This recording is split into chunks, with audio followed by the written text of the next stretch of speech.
Whoa! Gunther, one of the cool toys from Remote. Hi and welcome to the second edition of Moonbeam's Videozone. I hope you enjoyed Remote. We had a lot of fun making it, and we're really proud of the way it turned out.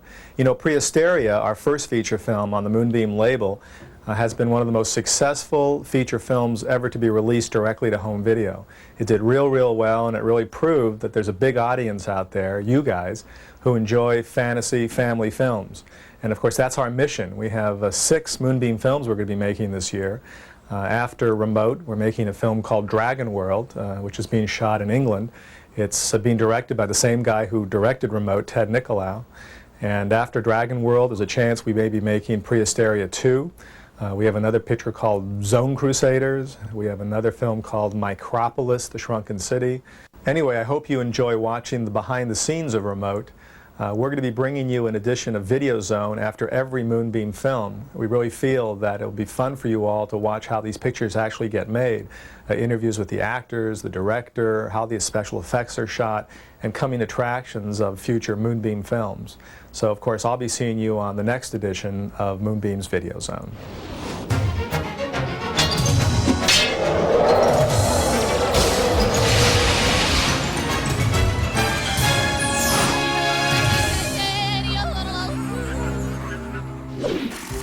Take one fun hobby, add 3 bumbling crooks, and suddenly you're out of control. Remote from Moonbeam Entertainment. Director Ted Nicolau shifts gears with Remote as his first family-oriented film. It was a real pleasure going from the subspecies films that I had been doing in Romania to Remote as a children's movie, because I've got a 6-year-old kid, and the thought that I would be doing a film that would be something he could enjoy too made it all the more exciting for me to work on.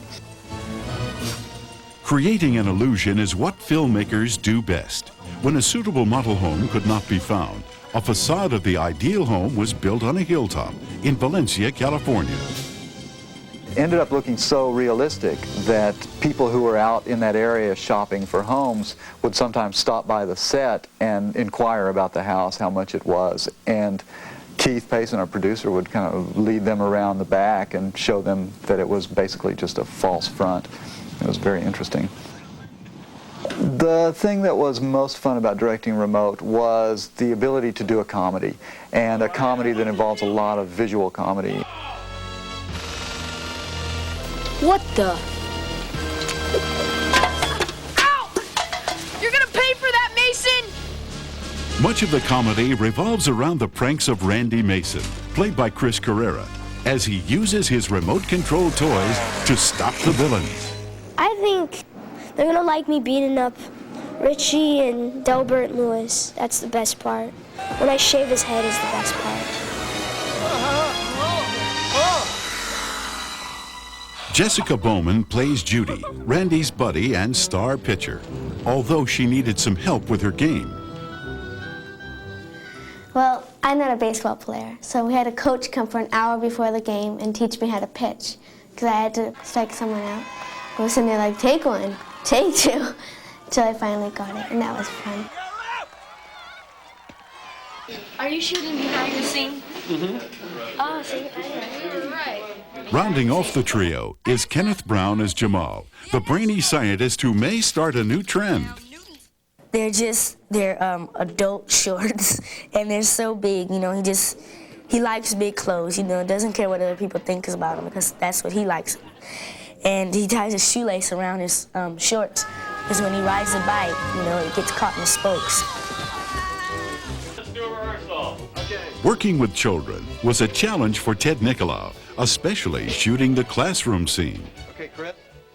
For that particular scene, we needed big reactions from a group of people, big reactions as the model plane comes flying through the classroom. And to promote like big reactions from kids, I felt like I had to give them something big to react against. And so I found myself just suddenly possessed with this, you know, like screaming, gigantic temperament.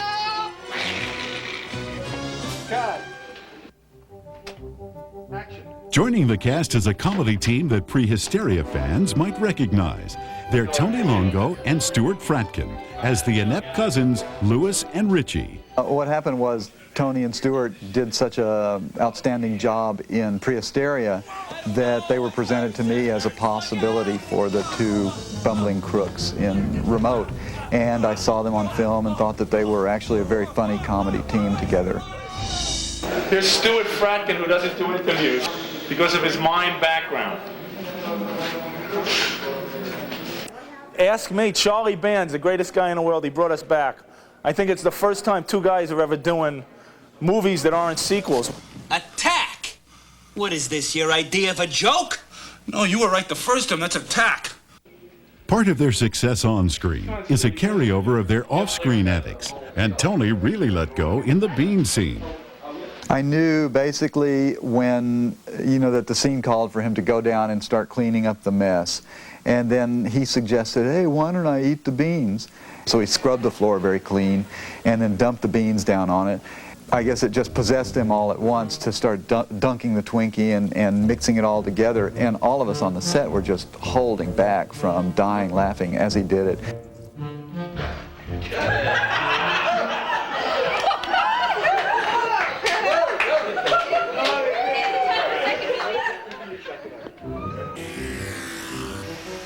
Most of the other gags involved using the remote-controlled toys, which were more difficult to work with. Tony Moreno of RC Models USA worked closely with the director on all scenes involving the helicopter and planes. There's a number of things that I like to take in consideration. First is safety. That's very important to me because I don't want someone getting hurt because we are not careful. That's the first aspect that I look at. The second is the capabilities of the aircraft, like loops and rolls and that kind of stuff. Robert Gorham is the skilled pilot who flew the remote toys, although even pros can have accidents. Remember the twin wing airplane? It's supposed to come around the house and make it pass low. And the director kept saying, a little lower, and we kept going a little lower, where it got so low that one time just came around and hit the mountain, it went right over. This is the Hughes 500. Real helicopters do not have what this blade is called. This is the fly bar. They have a very short fly bar, but in the model helicopters, they use the fly bar to make the models more stable. The airplane is a little easier to fly. This particular airplane is a Second World War model airplane. It was a Japanese airplane, and it was called the Zero. The reason the airplane flies is because the air comes around the wings, and the support of the wing holds the airplane up in the air. The helicopter doesn't have that capability. The blades on the helicopter becomes the wings, so they become very unstable. Shooting the sequences with the remote toys was tricky. Ted Nicolau and director of photography Adolfo Bartoli came up with a variety of camera angles for the best effect. Between Adolfo and myself, we tried to come up with as many crazy ways of looking at the action as possible, and that sometimes involves discomfort on Adolfo's part, where he's hanging halfway out of a car and sometimes up on top of a crane.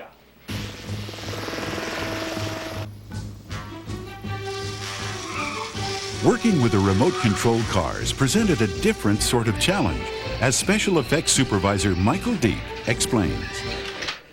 We're driving the cars up and down over these vents and trying to make it look like this kid is doing it with ease. But we're doing it all in small pieces, you see, because the turn radiuses are tight, and it's special effects. It's all to create the illusion. Yeah, this is it. This is the one. 17 is up. It's a lucky number. It was 21 yesterday. Yeah, that was a lucky number too. Okay. All right. Action.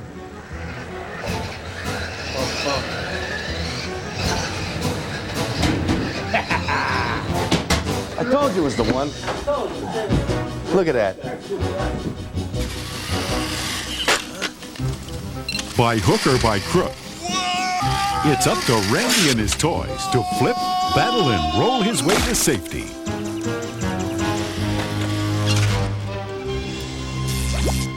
Remote, don't touch that duck.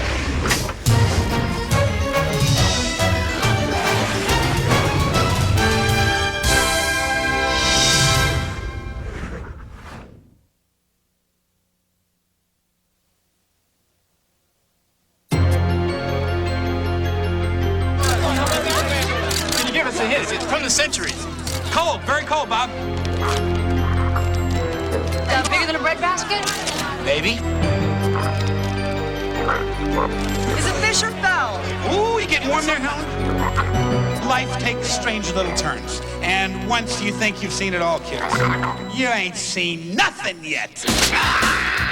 What the? The Taylors had a habit of living in the past Can you believe my brother listens to Elvis? The geek is living in the Stone Age. until the past My eggs! Where are my eggs? came to live with them. Honey, we got company. Now, the Taylors have some new house guests. Good God, it had a nose like my math teacher. All they want is some good food, Watch the fingers, Godzilla. some good music, What do you want to call a stegosaurus? Bon Jovi? a little adventure, I want my babies back, and I want them now. You can't. and a couple of laughs. Say howdy. You just got kissed on the tush by the king. Because after 65 million years, These things were over 40 feet long and 7 tons. Guess we got the runs of the litter. these guys have a lot to catch up on. Awesome gizmo. Where's the batteries? Oh, cool, it talks. Pre-hysteria. They're not just fossils anymore. Elvis. Available exclusively on video cassette from Paramount Home Video and Moonbeam Entertainment. Hi, I'm Samantha Mills, and this is Madonna, my friend from Prehysteria. And there's a lot of great things going on at Moonbeam Entertainment. And one of the things is it's a great new sweatshirt with the Moonbeam logo on the front and the Moonbeam artwork on the back. The sweatshirt is only $20 plus shipping and handling. To order your Moonbeam sweatshirt or to find out about the new Moonbeam fan club, write to Moonbeam Entertainment, P.O. Box 526, 8721 Santa Monica Boulevard, West Hollywood, California 90069. Thanks for watching, and I'll see you on the next edition of Moonbeam's Videozone.